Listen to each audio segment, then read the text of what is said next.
Día, ¿cómo andan? Bueno, a ver, ¿cómo debería ocurrir todo para que se pueda tener clase en base a lo que dice el mapa epidemiológico, digamos? ¿Todo tendría que ser verde?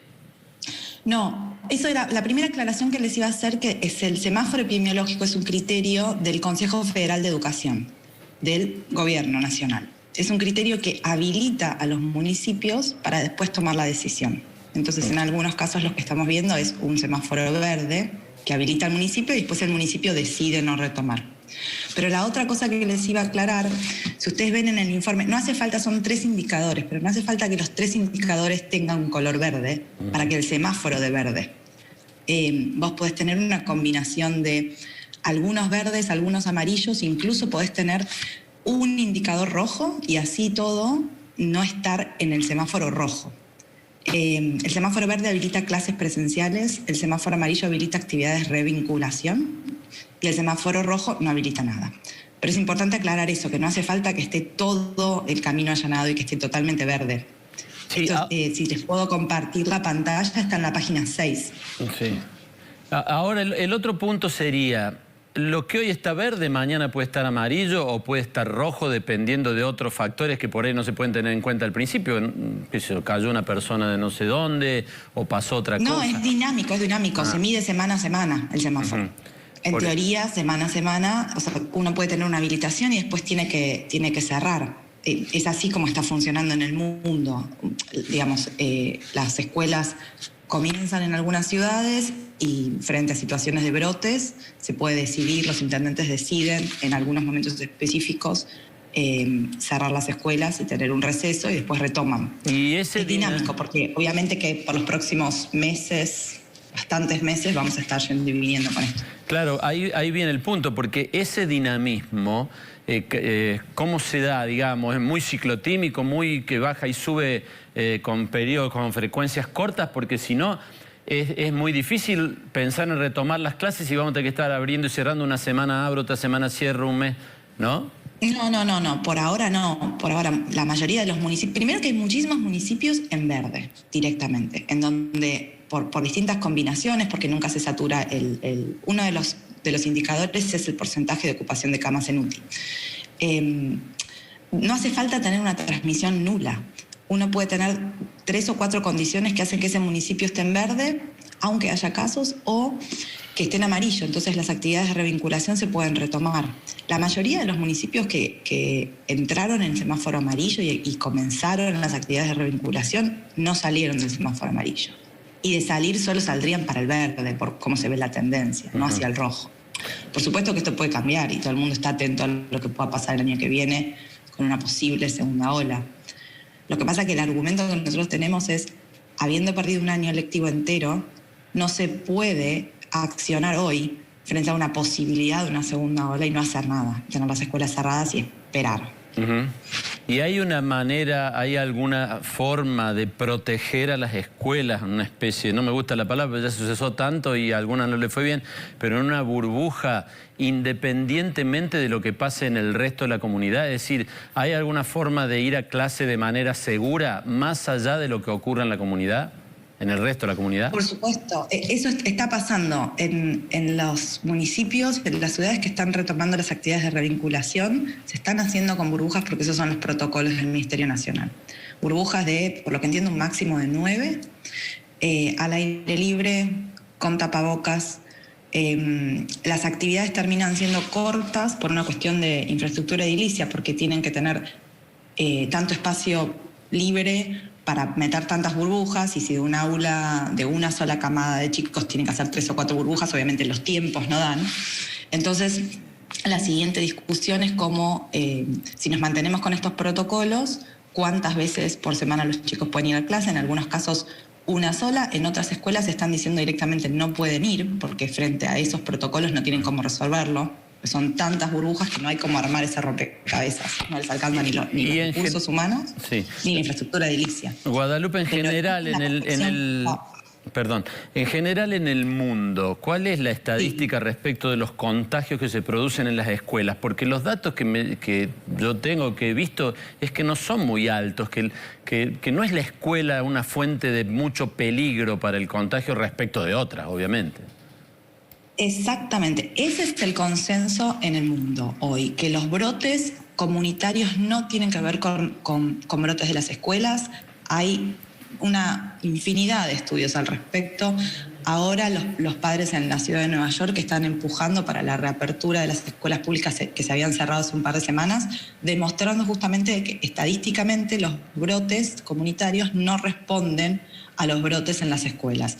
Después hay estudios en los Países Bajos y en Alemania que muestran que cuando ellos retomaron las escuelas después del receso del verano boreal, justamente no se produjeron ningún tipo cuando analizás los datos en clústeres, ninguno de esos clústeres están relacionados con escuelas. Después hay otros datos que tienen que ver con la menor carga viral en los chicos, especialmente los menores de 12, y cómo esa menor carga viral se correlaciona con un menor contagio. O sea, no solamente los chicos se contagian ellos menos, sino que ellos contagian menos, porque al tener menor carga viral no transmiten. Hay otros estudios que muestran que la mayoría de los docentes se contagia fuera del ámbito escolar, con otros adultos, no con los chicos. Ahora, doctora, en fin, le pido... información. Apelo, porque según me han dicho ustedes, doctora, en ciencias políticas, no me equivoco, ¿verdad? No, apelo a un análisis más general del punto, político, sociológico. ¿Cómo se interpreta que en el sector, llamémosle gremial docente, pero bueno, para englobarlo, en el sector de los maestros, sea uno de los que tiene más alta resistencia a volver a la actividad precisamente por los contagios, pero resulta ser que los contagios es donde menos se da, es ahí. O sea, hay como una contradicción. Bueno, eso es algo que nosotros estamos diciendo más o menos desde julio, cuando empezamos con las distintas notas de opinión y las investigaciones. Informes de otros países que son los que más estudios, o sea, lamentablemente los países desarrollados son los que hacen los estudios científicos, entonces tenemos que usar esa evidencia, no tenemos demasiados estudios de Latinoamérica. Pero, por ejemplo, en Suecia, en mayo, ellos ya habían corroborado que los maestros se contagiaban 1/5 de lo que se contagiaban los taxistas. Entonces, el argumento de estos países es: los maestros no se contagian más que otros profesionales, al contrario, se contagian menos, porque están en contacto con una población que contagia poco, que son los chicos. Y están en ámbitos súper protegidos y cuidados porque se exige distancia social, control de temperatura al entrar, alcohol, etc. Entonces, el argumento de estos países que hoy están plantados en la educación no se toca, cierran bares, restaurantes, gimnasios, pero no cierran escuelas, es: los docentes no se contagian más, al contrario, se contagian menos, por tanto necesitamos que ellos estén ahí trabajando porque lo consideran una profesión esencial, cosa que en Argentina se está discutiendo, pero nunca consigue avanzar esa discusión. Si la educación va a ser esencial, si la consideramos esencial, por tanto los docentes van a ser considerados esenciales, y si van a entrar o no en las de vacunación, porque al no ser considerados esenciales no van a ser vacunados. Por tanto, si los docentes no son vacunados, no podemos esperar a la vacuna para retomar las clases, porque los chicos definitivamente no van a ser vacunados porque no hay testeos pediátricos de las vacunas. O sea, los chicos nunca fueron considerados una posible target de vacunación. Ahora, mire lo que dice Guadalupe. Claro, no lo había pensado nunca. Es claro, es un ataque del sentido común sobre el resto de las cosas. O sea, si los docentes han dicho, no los docentes, perdón, los gremios, porque hay que separar. Los gremios, sí, es importante separar eso, sí. Los gremios docentes han dicho, no vamos a volver si no se vacuna. Pero no los van a vacunar porque no son esenciales, entonces van a vacunar en un principio a los esenciales y los chicos no se van a vacunar. Entonces no van a volver las clases. Estamos ahí como en una rueda de difícil. Algunos de nuestros planteos son esos: no podemos estar un año lectivo más, porque en ningún otro país consideran perder 2 años lectivos de clase porque sí, cuando la evidencia científica es abrumadora que las escuelas no son un cierre efectivo para el manejo de la pandemia. Esto lo dijeron desde UNICEF, desde la OMS, de la Sociedad Panamericana de Salud. Últimamente salió un comunicado de la SAP, de la Sociedad Argentina de Pediatría, pidiendo que vuelvan las escuelas porque las escuelas cerradas significaron costos altísimos por fuera de los costos educativos, costos que tienen que ver con lo que se llama estrés tóxico, desgano, desmotivación, obesidad, regresiones en los chicos más chicos. La verdad que las mediciones sobre los costos son cada vez más evidencia, y los costos son muy altos de las escuelas cerradas. Y esto no es solamente sobre el contenido educacional. Hay costos psicosociales que se están viendo, que son gravísimos. Y esos costos son mucho más altos en las poblaciones vulnerables. Y casualmente las poblaciones vulnerables muchas veces están, por ejemplo, en escuelas rurales donde el virus llegó muy poco. Y son lugares en donde nunca las escuelas se tendrían que haber cerrado porque no hay una justificación sanitaria para que esas escuelas estén cerradas. Sí, sobre todo porque es de sentido común ver que es más fácil protegerse del contagio en una escuela que en un taxi, porque la persona que se sube al taxi está a 40 centímetros tuyo. En la escuela uno puede mantener la distancia social necesaria, digamos. No es obligatorio que uno se acerque tanto a los chicos. O sea, en el ideal probablemente sí, pero en esta circunstancia no hace falta. No.